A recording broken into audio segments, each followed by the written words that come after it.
Hi, it's Jack with Jack to Lean in the Jack to Lean Gym, back with another episode, and our final episode of our How to Train the Jack to Lean Way series, a series I've been doing to teach you guys how we do things the Jack to Lean way regarding how to get the most out of an individual session in the gym. This has not been a programming series or a nutrition series or anything outside the gym. What this is how do we get the most out of each individual session, which is something that I focus strongly on in my over a decade of experience in the trenches in this field of building maximum muscle, building the best physiques possible, and just getting the most out of your sessions in general. So we've talked about, the mental side, how to transition from outside the gym to inside the gym. We've talked about how to execute the perfect rep. We've even talked about how to find and maintain your workout flow and why that matters. And I want to round out this series with kind of the last piece of what to do in a session, basically we talk progression, log booking, and auto-regulation, like how we do things here at Jack and how you should apply these to your own training. So, the number one thing is, Jack, I get this question a lot, Jack, should I logbook? What are your thoughts on logbooking? And this comes down to the question of basically how do we track our progress in the gym? And so I absolutely think, and all my clients will attest to, you should absolutely track everything you're doing in the gym. Now, I don't have as finite and hard of a line on try to beat the logbook every time. I'll talk about that in just a second here, but tracking your progress in general is absolutely essential, right? If you go into the gym and you're aimless, you don't know what you're doing every time you walk in, how do you know how do you know you're going to have the best stimulus possible? The number one thing we walk into the gym to do is to have the best stimulus possible for muscle growth, strength, whatever it is. And if you don't know what you're doing every time you go in there, guys, that you're just throwing spaghetti at the wall and seeing what sticks, right? So you need to have a plan. You need to track what you do in the gym. And then, the second part of this now is how do you progress this over time? So I've been doing this a long time. I've worked with a lot of different types of people. I've executed over 25,000 sessions in my career here. I've seen a lot of sets be performed, and I've helped a lot of people progress their loads in the gym. So the logbook is absolutely a guiding principle or a guiding light in the gym, I would rather say, but it absolutely cannot be the only thing you look at on how should I progress loads. I know a lot of people when they first get into training and they learn about progressive overload, which is a great concept, by the way. I'm not going to dispute that here, but progressive overload is more than just only trying to beat weights and reps in the gym. There's many forms of it, and I'll cover those a little bit later in this video here. But when people learn about progressive overload, the idea of doing more weight, doing more reps, something, when you get to the gym, they become hyper fixated on it. And what happens is it starts to lead to this hyper obsessiveness with the logbook, meaning that if they don't beat the logbook that day, then their whole workout is shit. And then they're doing things to cheat reps and finish reps that they shouldn't be finishing, and just they force themselves to add load, which leads to joint pain, all these things that they shouldn't be doing. So do I think you need to be using a logbook? Absolutely. But do you have to beat the logbook every time you're in the gym? I'm going to say no. And I know some people are going to try to blast me for that because they say, progress logbook or death, basically. But there's a lot of context to this here, guys. And so, and I'll cover my thoughts on how to actually, when you should take progress here in a second. But the logbook, there's a lot of context to, what drives it up and when you need to progress. So let's kind of dive into my thoughts on how to progress in the gym.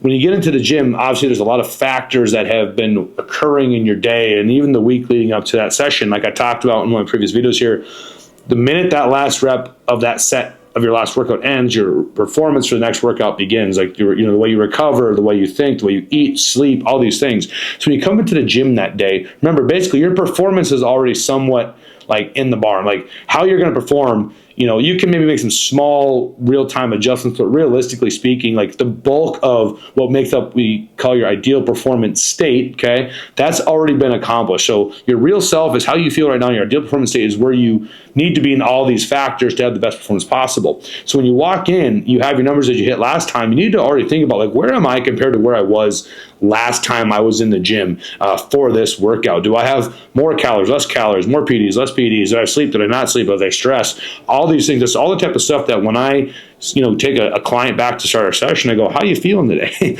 Right? And anything is just like this, oh, Jack just asked me how I feel. It's a casual thing, right? No, I'm actually taking stock of how they respond, their body language, their energy levels, how they pace with me, all these things, because that's what's going to help me determine how I treat them that day. And as I'm doing their warm-ups, are they looking strong? Is the weight, that they should be handling easily on their warm-ups going the way? Is it moving the way it should? Is it smooth? Is it looking rhythmic? Is it flowing? Are they like kind of wincing? What's their body language? All these things. I'm taking stock of all these things as we start our session, because it's going to dictate how I push the logbook that day. When you work with as many people as I have in all types of contexts, you start to see trends. Like, for example, in prep, obviously, the 20 weeks out is going to be much different training than 12, and much different training than 6, and much different training than 2.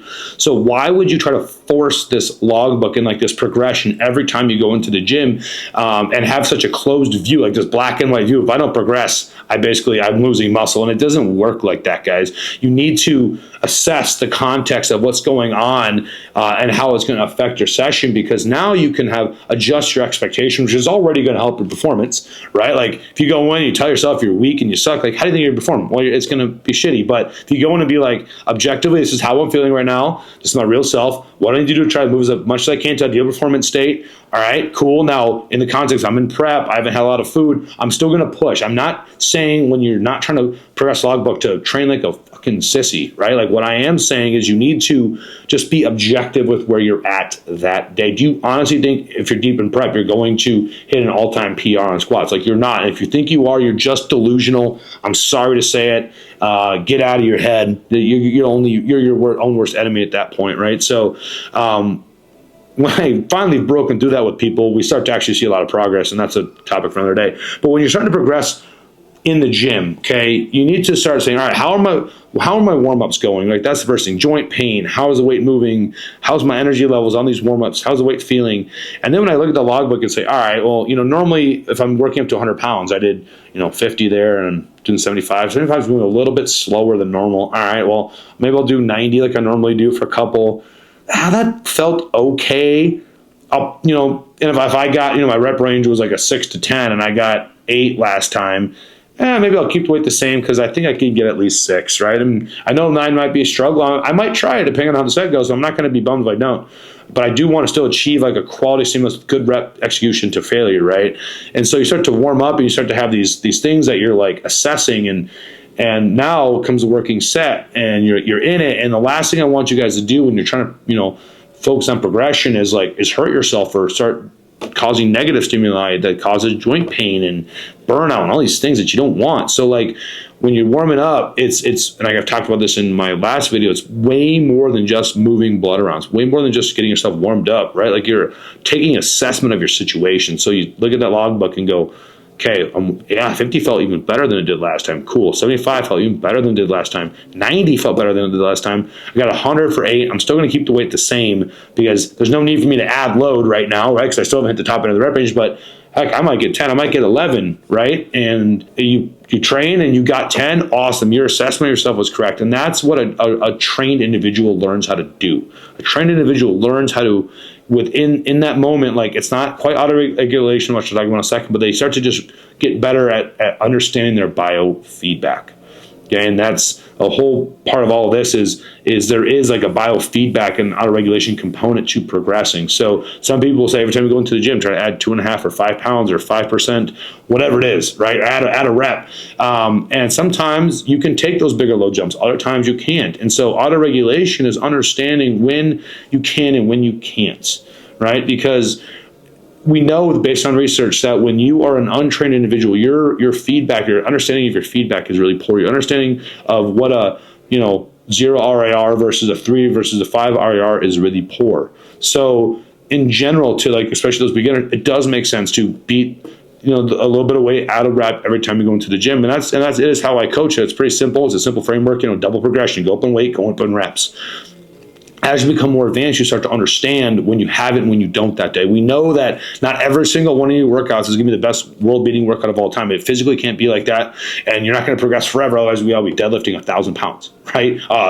It doesn't work like that. So you need to get good at understanding when you have it and when you don't that day. Okay, and as an untrained individual, we know that, especially when you start a new plan, you're going to be able to take bigger load jumps over time. You're going to be able to go from, 45 pounds on each side of the bar to 75 to 80, like 90 to a lot quicker than someone who's already bench pressing 315 or 375 or 405, right? Like these jumps will become smaller and smaller. And so you need to have a lot more dialed in, and knowing when you can take that load or that extra rep is going to become way more intuitive, because if you do it on the wrong day when you don't have it, you're going to hurt yourself. You're going to set yourself back. Sometimes you need to know when to go, and sometimes you need to know when to slow and when to live to lift another day. And advanced trainees understand that, okay? The first, 4 to 8 weeks of any plan, well, even if you've done movements before, there's a neurological component to learning those patterns. So you're going to be progressing very quickly. But if you have a properly progressive plan, everything stacks and builds on itself,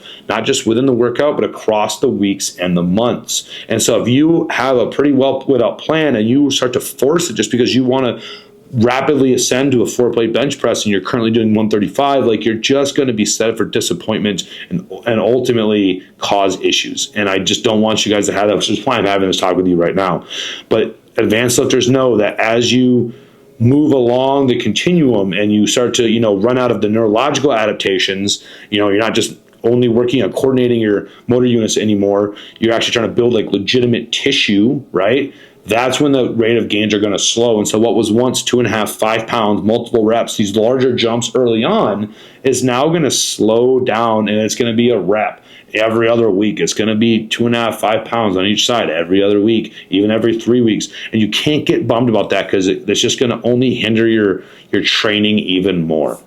Okay, so the nature of progression is that, yes, training should progress and should crescendo and should over time, increase. But I could also have you artificially increase your load just by every 8 weeks changing the plan. That's a huge programming issue I see, is that people will just change the plan every 4 to 6 weeks because they stop making progress in the gym, and it's not how it works. Like, again, there's a point at what your neurological system has adapted to this new movement, and you now need to really start to grit and grind out those additional reps or the few additional pounds, and that's where the ideal performance state intersection, all these things I've talked about, come into play. If you have a really standardized rep form, you understand where you're coming into the gym at your real self versus ideal performance self, you've been recovering, now you can start to predict this success and predict this nice crescendo of progress over time. But if you're up and down, that's exactly how your results are going to be. So, when to add load, when to add reps, like I said, it's going to be, a lot of it's going to be based on feel. Early on, especially to you new trainees, I'd recommend trying to add some type of load or reps in it every time you come into the gym. And ultimately, I like to coach people that, if we have a rep range of 8 to 12 reps, you got 12. The next time you come in, add 2.5 or 5 pounds, right? And if you got 11, try to add a rep or two, and then you'll be able to add weight the following time. So it's a really simple system, this double progression system. And that can even vary a little bit between different types of exercises. Like, you're on an RDL, and your ability to take an extra bit of load is going to be way better than on a lateral raise, where maybe you just need to kind of continue to add reps, really dial in the rep execution, add some pauses, those types of things before you can progress to the next tier of weight. Because if you think about how you go from 100 pounds to 110 pounds, that's a 10% jump, right? But if you go from 5 pounds to 10 pounds, that's a 100% jump. So the percentage there is also a really important consideration, especially for something like a lateral raise on a smaller, weaker muscle group like this, lateral deltoids. Like, it's going to just, deltoids, whatever you want to call it. That's going to change how you progress that load or that exercise, right? Because again, if it's a single joint isolation exercise, like, you're not going to be able to progress the same as you will in a big compound movement. Okay. We talked a bit about context. I want to move into just a little more context here. Let's talk about like prep and progression here. Like I mentioned, a lot of people will be really bummed if they don't progress load or reps every time they're in the gym. And in prep, they have been told that either one of two things. Number one, don't worry about weight and reps when you're in prep, because it doesn't matter. We're just trying to tone and go light and pump it out. And then we know that's super false, right? On the other end of the spectrum, people have been told that if they don't maintain their load and reps, that they're weak and they're losing muscle mass and they're going to look like shit on stage. And that's not the truth either. You need to understand that, like, it doesn't take that much to maintain tissue. I'll cover that in another video. if anything, I'd have someone do less volume and train harder just so they can maintain some decent load. Because just by literally loading the tissue, guys, especially if any PED's in place and everything else is in place, I guarantee that muscle is not going to just zap away. So the thought now is, instead of trying to force progression, can I just get that tissue to hold another week, especially as we get down to like those single-digit weeks, right? Your leverages are going to change. You're going to have less, less body fat, less water, all these things. So it's going to change your leverages too. So your load, which again is like a neurological thing, also a leverage thing, like all that's going to change. So that's why the essence of bodybuilding is, can you make the muscle do the work? If you can make the muscle do the work, I guarantee eventually you'll see bodybuilding level results, right? Not to mention the fact that your recovery is often compromised, and so this ideal performance state is just a little off what it normally be. So if you could normally take 5 pounds every time you come to the gym in the off season, now in the prep, you might be able to have small load increases. I'm never going to say don't take them. Just don't force them. Just do not force load and rep increases. But if you got it that day, take it. Okay, so adjusting expectation, guys, is really everything here. So we talked a bit about how it's not always linear. So to kind of finalize this point here, progress in the gym will not always be linear. It might be linear early on, but over time it's going to kind of level off, maybe even drop, kind of up, kind of down, and it's going to just kind of teeter. And sometimes, especially as you become more advanced, you're starting to look at like, okay, well, every 3 weeks, I'm seemingly able to make a load jump. Not every week or every 2 weeks. Maybe it's every 3 weeks. Maybe it's every 4 weeks. I had a little dip just because I was on vacation, or I came back and I had to recalibrate, or I was sick and I had a week to recover, and now I can start taking my load again. Or I had a little injury, or I just pushed really hard and I just need a little more time to recover. You start to learn these ebbs and flows, and you realize that these sessions have to really stack, and you have to be in this rhythm for a period of time to see the results that you want. People think that they can just force these loads and all of a sudden the muscle is going to pile on, but they haven't been in a rhythm of training and food and all this stuff for a long enough period of time. Okay, so that's the reality of progress. You got to look at like the productiveness of the session and of the phase as a whole. You're not going to progress on 8 out of 8 movements every time you go into the gym, and all 3 sets of every movement. You're going to progress on maybe the first set of each movement, or just the first few exercises, especially deep in a prep, or hell, even just the first exercise. So prioritize what you need to progress on, right? That's all the stuff that as a coach I get really good at adjusting for people and reading and responding to. Okay, so to kind of wrap up here, autoregulation, I think, is a very important concept when it comes to advancing as a trainee, but it only comes through a skill that you learn the more you do it. The most advanced trainers are the ones that understand when to go and when to slow. They understand when they have it and when they don't, and what they need to do to bridge the gap long term. But within that session itself, know when to train hard and push it, and when to lift lift another day, guys. So the moral of this video is, yes, track your weights, pay attention to the logbook. If you see progression over time slowing or regressing, understand what you need to do to remedy it, or if in context it makes sense for the fact that you're something like a deep in prep, learn how to auto-regulate, and you guys will have a lifetime of gains. Look back on some of the previous videos in this series on how to train the Jack way, and stay tuned for more episodes of future Jack videos on how to eat, live, train the Jack way.